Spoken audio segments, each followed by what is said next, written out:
Hello, good afternoon everyone. আজকে শুক্রবার, এখন আমরা যাচ্ছি শপিং করতে। হ্যাঁ, পয়লা বৈশাখের জন্য শপিং করতে। তো দেখতেই পাচ্ছ আমি এখন রেডি হয়ে গেছি। আমি গরমের মধ্যে কোনো জায়গায় যাওয়ার সময় এরকম সিম্পলভাবে রেডি হতেই পছন্দ করি, মানে যেতেই পছন্দ করি কোথাও।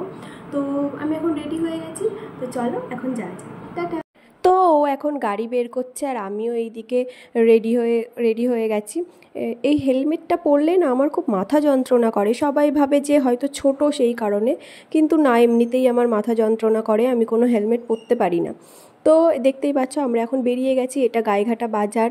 তো যাচ্ছি। আর একটা জিনিস কালকে খুব ভালো হয়েছে যে রোদটা ছিল না, মানে তার জন্য বেঁচে গেছি, নাহলে ওই টাইমে যাওয়া মানে সত্যিই সম্ভব হতো না, খুব কষ্ট হতো যেতে। তো যাই হোক, কালকে কোনো রোদ ছিল না। আর এর সঙ্গে কোথাও যাওয়া মানে সারাক্ষণ ফোনে কথা বলতেই থাকে, বোকার মতন বসে বসে যাই। তো দেখতে দেখতেই পৌঁছে গেছি আমরা বিশালে। তো এখন চলো ভিতরে যাওয়া যাক, দেখি কি কি পাওয়া যায় ওখানে গিয়ে, আদৌ মনের মতন কিছু পাই কি না।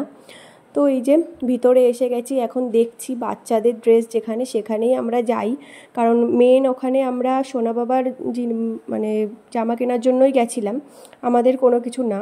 আর আমার এখানে কেন জানি না, আমার আজ পর্যন্ত কোনো দিনও একটা জিনিসও পছন্দ হলো না যে এই জিনিসটা আমার পছন্দ হলো আমি নিতে পারি, মানে কোনো জিনিস না।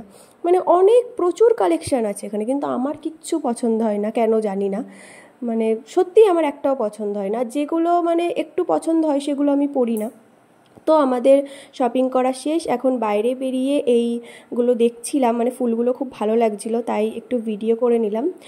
তো চলো কী কী শপিং করলাম বাড়িতে গিয়ে তোমাদের অন্য একটা ভিডিওতে অবশ্যই দেখাবো। তো এখন যাওয়া যাক, টাটা।